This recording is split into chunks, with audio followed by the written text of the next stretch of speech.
హైవేర్స్ రైతు ఒకప్పుడు దేవుడిలా కొలవబడిన వ్యక్తి, నేడు దేవుడిలా సోషల్ మీడియాలో చెప్పుకుంటున్నటువంటి వ్యక్తి. మరి ఎవరి రైతు? ఎందుకు రైతు 3 పూట్ల తినటానికి తిండి గింజలు పండిస్తున్నా అతను ఎందుకు తినలేకపోతున్నాడు? దుక్కి దున్ని నారు పోసి నీరు పోసి పంట పండించి ఆ పంటను మార్కెట్ తీసుకువస్తే దానికి గిట్టుబాటు ధర లేకపోవటం వల్ల అప్పులు చేసే పండించినటువంటి పంటకు సంబంధించి అప్పులు తీర్చి చివరికి ఏం మిగిలింది ఏంటి అన్నప్పుడు కేవలం దళారుల చేతుల్లో మోసపోయినటువంటి ఓ రైతన్నకు మిగులుతుంది నేడు ఓ పావల రూపాయలు అంతే. పేరుకే పంట గిట్టుబాటు ధరలు, కానీ పండించిన పంటకైన ఖర్చుకి బయటికి డబ్బులు ఏవైతే వారి చేతికి వస్తాయో వాటికి ఎంతో తేడా. ఇలా చూసుకుంటూ ఉన్నప్పుడు మరి నాడు రైతు ఎలా దేవుడిగా కొలవబడ్డాడు, నేడు ఎలా రైతు సోషల్ మీడియాలో మాత్రమే దేవుడిగా కొలవబడుతున్నాడు అన్నప్పుడు ఒక చిన్న ఎగ్జాంపుల్ చెప్తాను. ఈ రోజునదే చెప్తాను. ఒక రైతు తన పంటని రోడ్డు మీద పెట్టుకుని అమ్ముతూ ఉన్నాడు. మనం వెళ్ళాం. ఫర్ ఎగ్జాంపుల్ ఒక కేజీ బంగాళదుంపలు అనుకుందాం. ఎంత రేటు? 50 రూపాయలు. 50యా? ఎందుకయ్యా? ఓ 20కి, ఓ 30కి ఇలా అడుగుతాం. ఇదే కేజీ బంగాళదుంపలు సూపర్ మార్కెట్లో ప్యాక్ చేసి ఉన్నాయి. దాని రేటు 100 రూపాయలు. అరే డెడ్ చీపే అనుకొని తీసుకుంటాం. సో రోడ్డు మీద రైతు గురించేమో ఆ రకం మనం బేరమాడటం జరిగింది. సూపర్ మార్కెట్లో ఏమో ఈ రకం చేసాం. ఇప్పుడు సోషల్ మీడియాకి వద్దాం. ఓ రైతు ఫోటో పెడతారు, రోడ్డు మీద ఆ రకంగా అమ్ముకుంటూ ఉన్నది. ప్లీజ్ ఇటువంటి రైతు కనుక కనిపిస్తే ఖచ్చితంగా మీరు కొనండి, ఎందుకంటే రైతు లేకపోతే మనం లేమని చెప్తూ ఉంటాం. కానీ ఇలా మాటలు చెప్పి రైతును దేవుడితో పోలుస్తూ పోస్టులు పెట్టిన వాళ్ళు కూడా ఆ రైతు దగ్గర బార్గెన్ చేస్తారు. ఇటు సూపర్ మార్కెట్లో వారు సైతం ఎంచక్క అదే రేటుకి ఇచ్చి తీసుకెళ్తూ ఉంటారు. ఇది నేడు ఉన్నటువంటి ప్రజల యొక్క మానసిక స్థితి. నాడు ఎలా దేవుడిలా కొలవబడేవాడంటే అడుక్కునే వారి దగ్గర నుంచి సంక్రాంతి పండుగలు వచ్చేటప్పుడు హరిదాస్ వస్తారు కదా, ఆయనకి బియ్యం పోసే అంతవరకు కూడా ప్రతి స్టేజ్లో కూడా రైతు ఇంట తల్లి కలకలలాడుతూ ఉండేది. ఏ తల్లి? ఆ పొడమి తల్లి. ఏ రకంగా? ధాన్యం రూపంలో. ధనలక్ష్మి కలకలాడుతూ ఉండేది డబ్బు రూపంలో. కానీ నేడెందుకు? విచ్చలవిడిగా పురుగు మందులు, విచ్చలవిడిగా రసాయనిక ఎరువులు. వీటి వల్ల ఏమవుతుంది? భూమిలో ఉన్నటువంటి సారం దెబ్బతింటుంది. ఈ విచ్చలవిడి పురుగు మందుల వల్ల ఏకంగా పంట పండకపోగా నాశనం అవుతూ ఉంది. రావాల్సినటువంటి పంట చేతికి రాకపోగా ఇంకా నష్టపరిచే విధంగా పంట వస్తూ ఉంది. ఒకవేళ పంట బాగా పండింది, అన్ని సరిగానే ఉన్నాయి అనుకున్నప్పుడు సకాలంలో వర్షాలు రావాల్సిందని బదులు ఏకంగా పంట చేతికి వచ్చే సమయంలో భారీ వర్షాలు వచ్చి పంట నీట మునిగేలా చేసి పంటను కుళ్ళిపోయేలాగా చేస్తూ ఉన్నాయి.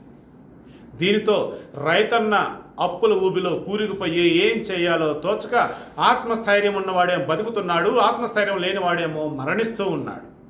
ఇది నేడు మన భారతదేశంలో చూస్తున్నటువంటి కొన్ని చోట్ల పరిస్థితులు.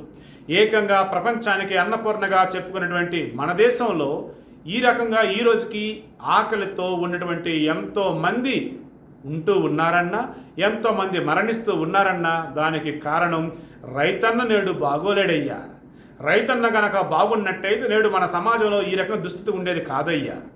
ఎంతోమంది రైతన్నలు తమ పంటని వదిలి క్రాప్ హాలిడేలు ప్రకటించి పట్టణాల్లో ఏదో ఒక పనులకు వెళ్తూ ఉన్నారు. అది మీరు గమనించలేదా? ఏకంగా వాచ్మెన్గా బతుకుతున్న రైతన్నలు ఎంతోమంది ఉన్నారు. అది మీరు గమనించలేదా? ఎందుకు? సరైన నీటి వసతి లేకుండా, అదేవిధంగా సకాలంలో వర్షాలు కురవకుండా, అదేవిధంగా పండించిన పంట గిట్టుబాటు ధర రాకుండా మధ్యలోనే దళారులు ఆ పంటను దోచుకుంటూ ఉండటం వల్ల ఇలా అడుగడుగునా కూడా రైతు దగా పడుతూనే ఉన్నాడు, మోసపోతూనే ఉన్నాడు.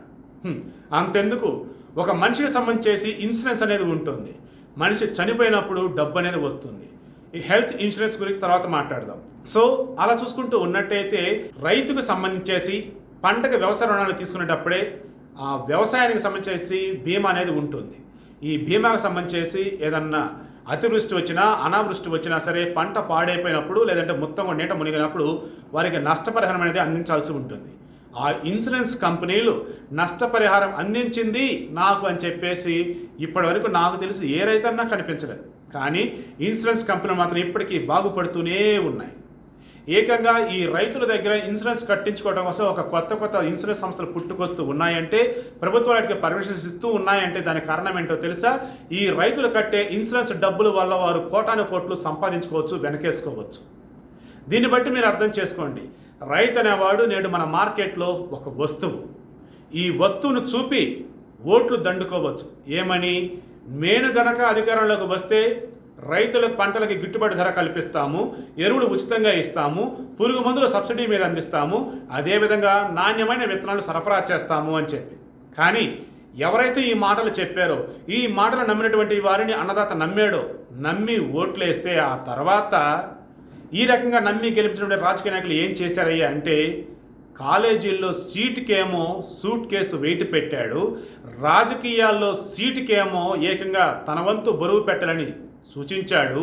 అదేవిధంగా చివరికి పేదవాడి నోట మట్టి కొట్టాడయ్యా అని. అంటే రైతుకు సంబంధించేసి నాణ్యమైన విత్తనాలు సరఫరా లేదు. ఏకంగా వారు సరఫరా చేసే అరకొర విత్తనాలకి క్యూ లైన్లో నించొని ఏకంగా ఎండకి దాటికి తట్టుకోలేక చనిపోయిన రైతన్నలను ఈ మధ్యకాలంలో చూసాము. సబ్సిడీ విత్తనాల కోసం తమ పనులు మానుకొని నిరంతరం ఆ క్యూ లైన్లో నించున్న వాళ్ళని చూసాము, తోపుకుంటూ ఇబ్బంది పడ్డ వాళ్ళని చూసాము, గొడవపడ్డ రైతన్నలను చూసాము. ఏది? ముందు పంట పండించడానికి ఏ విత్తనాలు అయితే కావాలో ఆ విత్తనాల గురించే. మరోపక్క బ్లాక్ మార్కెట్లో మాత్రం కేజీలు టన్నుల విత్తనాలు దొరుకుతూనే ఉన్నాయి. సో విత్తనాల దగ్గర నుంచే మొదలైంది ఈ ప్రభుత్వాలు కావచ్చు, ఈ రాజకీయాలు కావచ్చు, వారి చెలగాటం. సో విత్తనాల దగ్గర అంతే. ఎరువుల విషయానికి వచ్చినట్టయితే కొద్ది రోజుల క్రితమే తెలంగాణలో ఏ రకంగా రైతన్నలు ఎరువుల కోసం నించుని అదే క్యూ లైన్లోనే సమస్యలు పడిపోయి చనిపోయిన సందర్భాలు ఉన్నాయో గమనించండి. తర్వాత ఎరువుల విషయంలోనూ అంతే, పని పక్కదారి పట్టి ఎక్కడెక్కడ బ్లాక్ మార్కెట్లో ఎరువులు కనిపిస్తూనే ఉంటాయి. చివరికి పంటలో దుక్కి విత్తనాలు నాటితే సరిగా విత్తనాలు మొలిస్తేనా దానికి పూత రాదు, పూత వస్తేనా విత్తనాలు రావు, పోనీ అన్నీ వచ్చే పంట చేతికి వచ్చిందంటే గిట్టుబాటు ధర ఉండదు. ఇది నా దేశంలో రైతన్న ఈరోజు ఎందుకు కడుపు మండి ప్రభుత్వం మీద తిరగబడుతూ ఉన్నాడంటే ఈ కారణమే. ఎందుకంటే తాను ఎవరి మీద ఆధారపడ్డో, ఎవరి దగ్గర లంచాలు తీసుకోడు, తాను ఏదైతే నమ్మాడో వ్యవసాయం చేసి ఈ భారతదేశంలో ఉన్నటువంటి ప్రతి ఒక్కరికి అన్నం పెట్టాలి, 3 పూట్ల ప్రతి ఒక్కరూ వారి అన్నాన్ని వారు తినగలగాలి. ఇది ఓ రైతన్న నమ్మేది. తన వల్ల ఈ భారతదేశం ఎప్పుడు కూడా సుభిక్షంగా ఉండాలి. ఇది ఓ రైతన్న నమ్మేది. కానీ ఈరోజు ఆ రైతన్న ఏదైతే నమ్మాడో దానికి తూట్లు పడుస్తూ కూడా అటు ప్రభుత్వాలు, ప్రభుత్వ అధికారులు మొత్తం కూడా ముందుకు నడుస్తూ ఉంటే కడుపు మండిన రైతన్న ఏం చేస్తాడు? గతంలో అయితే ఆత్మహత్య చేసుకునేవాడు, కానీ నేడు తిరగబడుతున్నాడు. అయితే ఆ ప్రభుత్వ అధికారి నిలదీసి అడుగుతూ ఉన్నాడు, లేదంటే వచ్చే ఎన్నికల్లో గుణపాఠం చెప్తానని బెదిరిస్తూ ఉన్నాడు. ఇది కొన్ని చోట్ల మాత్రమే.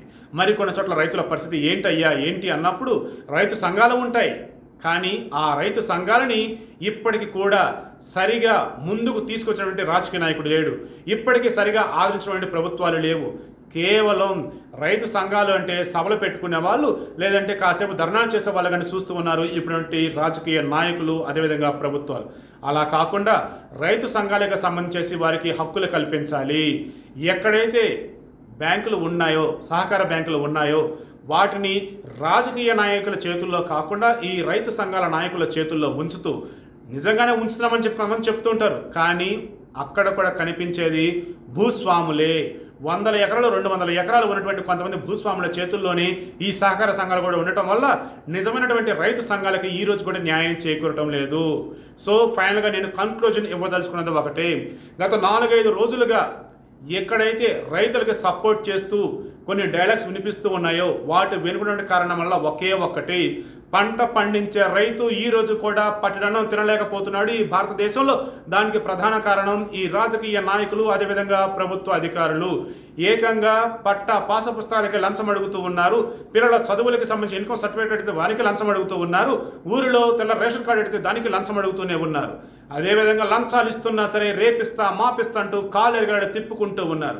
ఇటువంటి ప్రభుత్వ అధికారులు ఉన్నంతకాలం రైతన్నలు తిరగబడుతూనే ఉంటారు. తిరగబడాల్సినటువంటి తరుణం ఆసన్నమైంది. మరింత తిరగబడాలని చెప్పేసి రైతులకి సాయం చేస్తాము అన్న వేలో మరికొంతమంది విద్యార్థులు, అదేవిధంగా యువత ముందుకు వస్తున్నారు. దానికి ప్రధాన కారణం ఇప్పటివరకు చెప్పినది ఏదైతే ఉందో, తరతరాలుగా చూసినట్టయితే నేటి వరకు జరుగుతున్నది ఏదైతే ఉందో అదే ప్రధాన కారణం. రైతన్న మరలా రారాజుగా బ్రతికే రోజు రావాలి అంటే ఖచ్చితంగా ప్రతి వ్యక్తి అన్నం తినేటప్పుడు దేవుడిని ధ్యానించడమో దేవుడిని తలుచుకోవడమో కాదు, ఈ పంట పండించిన రైతు ఎవరైతే ఉన్నారో ఆయన గొప్పగా ఉండాలి, ఆయనకి నా ధన్యవాదాలని మనసులో కనుక చెప్పుకున్నట్టయితే ఖచ్చితంగా ఇక మీదట రైతు రాజుగా బతుకుతాడు అనడంలో ఎటువంటి సందేహం లేదు.